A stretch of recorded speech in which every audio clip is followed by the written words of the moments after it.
Part 2: Real Estate Empire and Business Career. Donald J. Trump, from Queens to Manhattan. When Donald Trump graduated from the Wharton School in 1968, the United States was undergoing profound change. The Vietnam War was raging, cities were struggling with crime and decay, and New York City, once the symbol of American power, was sliding toward financial collapse. Where others saw risk, Trump saw opportunity. This instinct to move toward chaos rather than away from it would define his entire business career. Entering the family business. After college, Donald Trump joined his father's company, Elizabeth Trump & Son, a real estate firm specializing in middle-income housing in Brooklyn and Queens. Fred Trump had built his empire on stability, government-backed loans, and predictable profits. Donald respected his father's success, but he found the business uninspiring. He did not want to manage apartment complexes in outer boroughs. He wanted Manhattan, skyscrapers, luxury hotels, his name on buildings. The conflict between father and son was not personal, it was philosophical. Fred Trump believed in quiet wealth.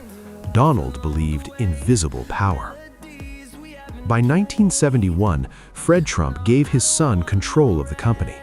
Donald immediately renamed it the Trump Organization, signaling a shift from family operation to personal brand. The Manhattan Gamble. In the early 1970s, Manhattan was considered a dangerous investment. Crime was high, buildings were decaying, and many developers were fleeing to the suburbs. Donald Trump did the opposite. His first major Manhattan project was the Commodore Hotel, a failing property located next to Grand Central Terminal. The hotel was outdated, nearly bankrupt, and considered a lost cause. Trump used a strategy that would become his trademark: aggressive negotiation, political leverage, tax abatements, heavy debt. He persuaded the city to grant a 40-year tax break, partnered with the Hyatt hotel chain, and borrowed heavily to finance the renovation. In 1980, the hotel reopened as the Grand Hyatt New York. It was a massive success. This deal transformed Trump overnight from a regional developer to a national figure. The media began to portray him as a bold, fearless businessman who thrived where others failed. Trump had proven something crucial. He could turn attention into leverage. Branding the name Trump. Unlike traditional developers, Trump understood something that few others did at the time. Real estate was not just about buildings, it was about image. He began placing his name on everything: buildings, lobbies, signs, advertisements. The name Trump was presented as a symbol of luxury, wealth, success, and power. This strategy blurred the line between business and self-promotion. Trump was not just selling apartments or hotel rooms, he was selling an identity. His public persona became inseparable from his business ventures. Trump Tower, the crown jewel. In 1983, Trump completed the project that would define his brand for decades: Trump Tower.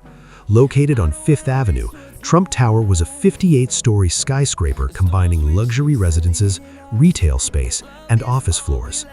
Its interior was extravagant: marble, gold accents, mirrored surfaces, designed to project wealth and dominance.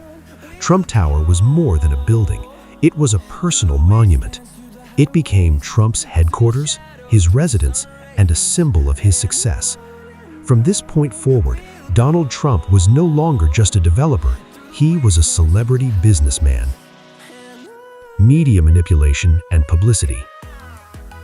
Trump cultivated relations with journalists and tabloids. He understood that controversy generated attention, and attention generated value. He frequently called reporters directly, leaked stories about himself, exaggerated deals and net worth, created public rivalries. In some cases, Trump reportedly used pseudonyms to speak to the press, praising his own success and influence. This constant media presence created a feedback loop. Publicity increased fame, fame increased deal opportunities, Deals increased publicity. Trump became a regular fixture in New York society pages, television interviews, and business magazines. By the mid-1980s, he was one of the most recognizable businessmen in America. Expansion into casinos and risk. Flush with confidence, Trump expanded aggressively beyond New York real estate. He entered the casino industry in Adelanca City, New Jersey, acquiring and building Trump Plaza, Trump Castle, and Trump Taj Mahal. The Taj Mahal, opened in 1990, was the largest casino in the world at the time, and one of the most expensive. Trump financed these projects with enormous amounts of debt, assuming that cash flow and prestige would sustain them. But the casino business proved volatile. Competition was fierce, revenues underperformed, debt payments soared. Financial collapse and public humiliation. By the early 1990s, Trump's empire was in serious trouble. He faced billions of dollars in debt, multiple bankruptcies, loss of personal control over assets. Banks forced restructuring deals. Trump had to surrender ownership stakes in several properties. The media, once admiring, turned critical. For a man who defined himself by winning, this period was devastating. Yet Trump refused to disappear. Survival through image. While many believed Trump was finished, he relied on the one asset that could not be repossessed: his name. He reinvented himself as a licensing and branding entrepreneur, allowing others to use the Trump name in exchange for fees: hotels, condominiums, golf courses, consumer products. This model reduced risk while preserving visibility. Trump also authored and co-authored books, most notably The Art of the Deal in 1987, which portrayed him as a master negotiator and billionaire visionary. The book became a bestseller and reshaped public perception, even as his real finances remained unstable. The reality TV resurrection. In 2004, Trump achieved a full public comeback with the television show The Apprentice. On the show, Trump played a fictionalized version of himself: decisive, ruthless, brilliant, and always in control. His catchphrase, "You're fired," became iconic. For millions of viewers, this version of Trump replaced the real one. Television turned Trump into a household name, a symbol of success, and a cultural figure. This exposure would later prove crucial for his political ambitions. Business philosophy. Throughout his career, Trump followed consistent principles: leverage debt aggressively, use publicity as a weapon, never admit defeat publicly, attack critics, and control the narrative. To supporters, this made him a fearless capitalist. To critics, it made him reckless and dishonest. But regardless of interpretation, one fact was undeniable: Donald Trump had mastered the art of turning attention into power. Foundations for political power. By the end of his business career's most active phase, Trump had experienced extreme success, endured public failure, learned media manipulation, and built a global brand. These experiences did not prepare him for traditional politics. They prepared him for something else entirely: populist leadership in the age of mass media. End of Part 2. Next up, PR3, media fame, pop culture, and the making of a public persona.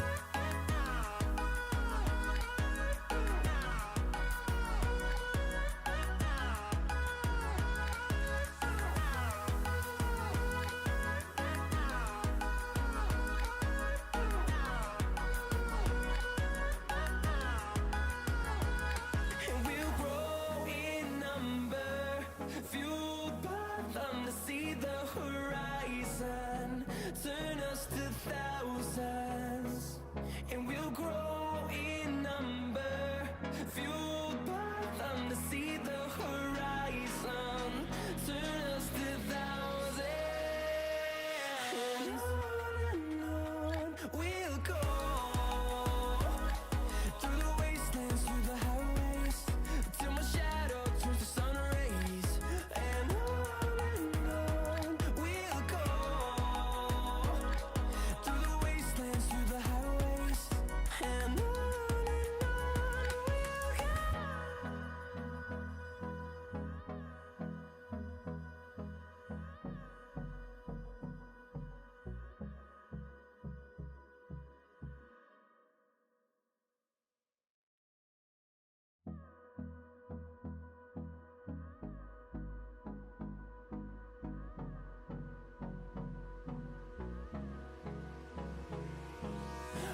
by my side. I don't wanna waste what's left. The storms we chase are leading us, and love is all we'll ever trust. Yeah, no, I don't wanna waste what's left. And on we'll go, through the wastelands, through the highways, till my shadow turns to sun rays.